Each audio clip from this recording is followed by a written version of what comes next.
What's up, everyone, and welcome to Making Finances Sexy. I'm Jessica Lay, your Rent Rave owned realtor and certified instructor with the company 101 Financial right here in the Valley of the Sun. It's my mission to help you transition from renting to homeownership, no matter your current situation. I'm here to be your personal finance coach and first time home buyer specialist. And as What? always, Miss Rose Short. So guys, Rose Short, aka the Red Queen, come down the rabbit hole with me.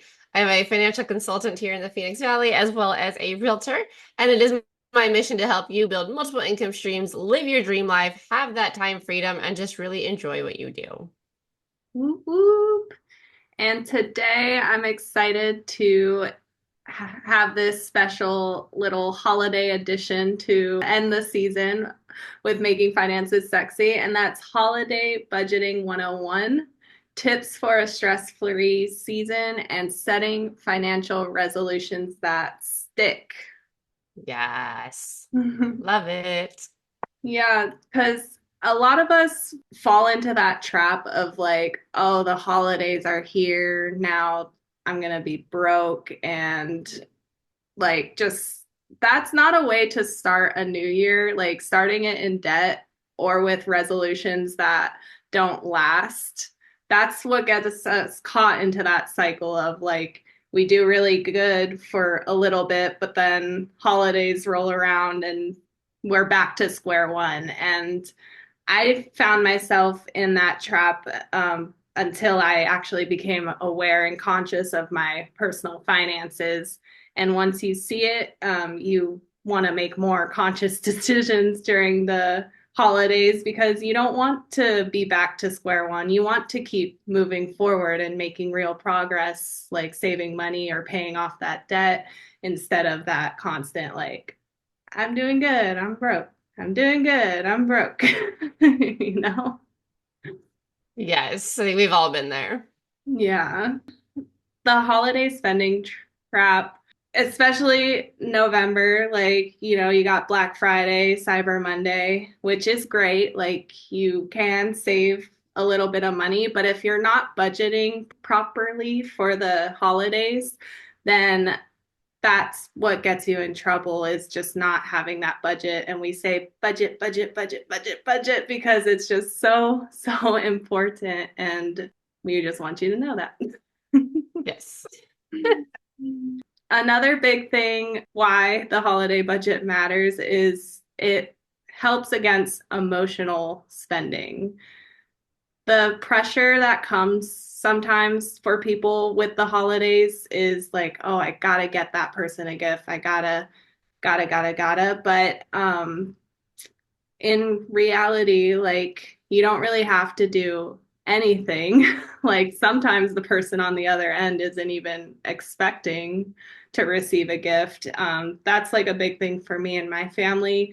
We prefer like experience or spending time together over the physical gifts. Once I got with Kalani, because he has big family in Hawaii, it just turned to gifts, like lots of gifts. And I really have to adjust a little bit to that. But what we're doing this year for the holidays is we're going to Trader Joe's. Like, we're finding like the fun, more budget friendly, and his family, they don't have Trader Joe's in Hawaii. So they love, like, when they do come to visit, like, they love going there and picking things. And like, just there's a lot of ways you can get gifts for like less money, and that's still meaningful. Like, you don't need to spend 50 $100 per person like on a gift, right? So just Yeah. getting more crafty and finding the deals and the places that can help you save during the holidays. Love it.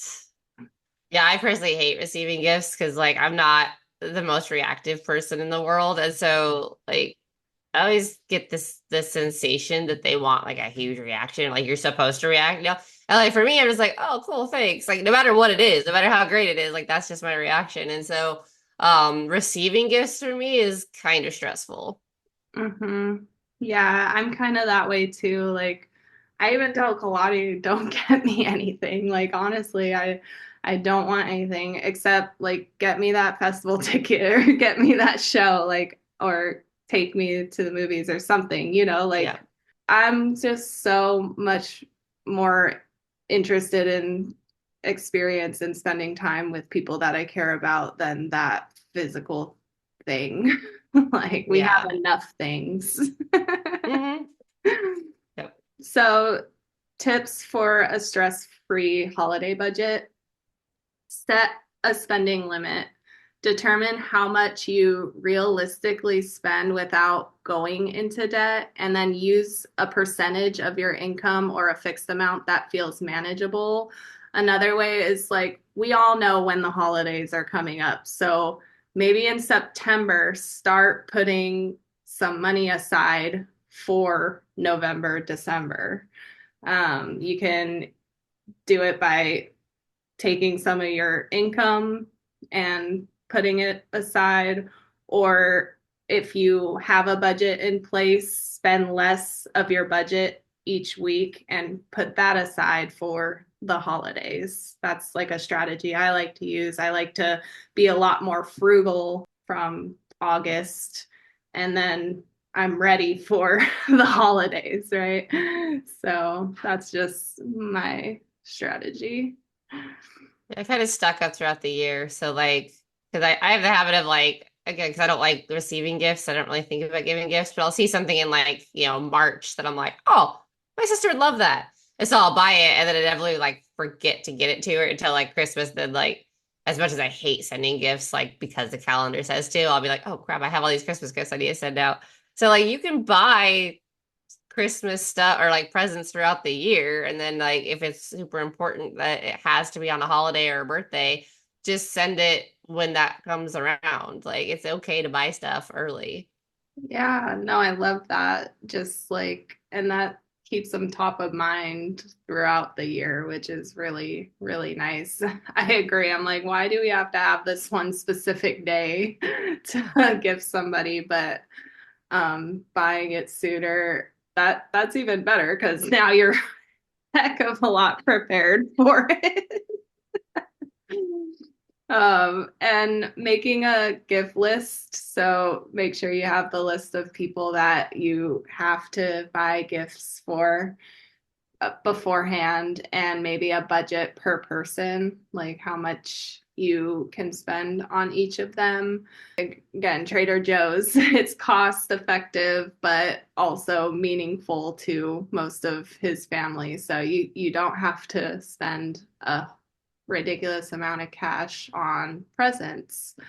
And you'll also prioritize your expenses. So the must haves versus the nice to haves. Like fancy decor probably wouldn't be top of the list compared to like a travel expense to go have dinner with your mom and dad and stuff like that. My favorite is consider a no gift agreement, and Rose's favorite. But like no gift holiday or white elephant is great. It's a really fun game. We do that. We did that every year at Kalani's family's house when we'd have Christmas dinner. We'd each bring one or two white elephant gifts and exchange them during the party, like it's really fun. And again, nobody's spending over like $30 on a white elephant gift, and everyone leaves with something. So that's a lot of fun. Using cash or debit to stay on track, because especially around the holidays, it gets a lot easier to swipe that credit card.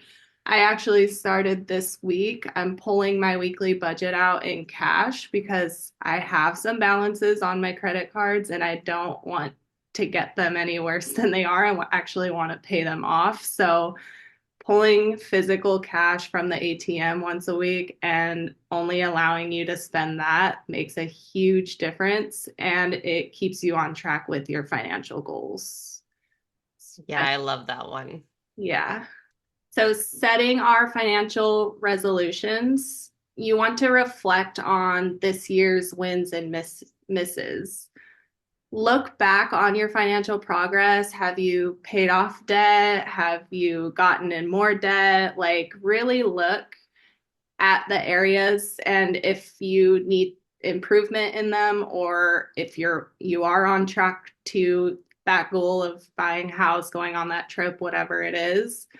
Like, what financial wins are you all proud of, and where would you like to improve? Ask those two questions and really, really look for yourselves. Um, Define clear and measurable goals. We always talk about this, especially since the new year is coming up. You want to be as specific as possible. Like, if your goal is to save money, that's great. How much? How much money do you want to save? So setting that clear goal, if it's like $100 a month or $500 a month, like, be specific, and um, that creates a plan. Like, you can create a plan to get to that specific goal. And we have a whole episode on SMART goals if you missed it. Yes, please go back and watch it. And also, if you like our content, make sure you like and subscribe. And yeah, we love to get your feedback and know what you think about our episodes. And we love to hear from you and what your strategies are, because you may be doing something we don't do and know about. Yes. um, and always break down big goals into smaller steps, because like, I was a person that would get really stressed out if there was like if I had a lot of goals and like plans and things, that can freeze you up and you make no moves at all. So really, smaller steps, bite-sized pieces can go a long way, because at least then you're taking some sort of action and not just frozen in fear of all the things you want to do and need to do. And visual reminders to stay motivated. I just had a vision board party and like, that was a lot of fun. Everyone got to put their 2025 goals on their board and visualize it. I have mine hanging on my wall, and just like seeing it every day really keeps you motivated um, to get to those goals, you know? You Yep. made one too. Yes, I did. It's Um, definitely better than the sticky notes all over the bathroom mirror. yes, exactly. I had sticky notes too, and on my computer. Always Mhm. had a vision board on my computer, but I think having like the physical one is really great. Yeah. And then find an accountability partner and support system. I personally am trying to get better about this. Like, I keep telling people to get an accountability partner, and I'm like, I need to get like a more like, I know you can be, or like my team lead can be, but I'm just like at that stage of like, I'm scared to like really get this accountability partner, but I know it will work and it'll get me to where I want to be and help me stay motivated in what I'm trying to achieve. But it is scary. But the accountability partner helps with consistency and follow through. So that's something I need to work on in 2025, is setting clear intentions with an accountability partner of what my goals are and what I need to do to get there. So that's just Love me. it. And you can have multiple accountability partners too. Yes, definitely. I'm just scared because like, I keep hearing in podcasts and books, they're like, tell your accountability partner, like, if you don't do X, Y, Z by whatever date, or if you don't make 5 phone calls a day, then pay them $50 or something. And I'm like, Dang. that's a good like way to, keep it accountable, because I'll be like, I don't want to pay them, but I also don't want to make these calls. So It's like, what do you, Right? Maybe start with a lower amount. I know, right? And make sure it's an accountability partner that will actually, do the thing because so many times you get what you think is an accountability partner. And then like every time that you reach out and you're like, hey, can we not today? And they're like, yeah, that's fine. That could be a problem, right? So like we've done that with each other and it's never been a problem because we're ahead on a lot of the stuff that we're trying to do. Mhm. But if something desperately needs to get done, you need to make sure that person's not going to enable you to not do it and will actually hold you accountable. Yes, exactly. Um, yeah, the more real and blunt your accountability partner is, honestly, the better. Yeah. Well, it depends too, right? There's tiers of accountability partners. Like sometimes it's just like having to have that conversation with that person is all it takes to get the thing done.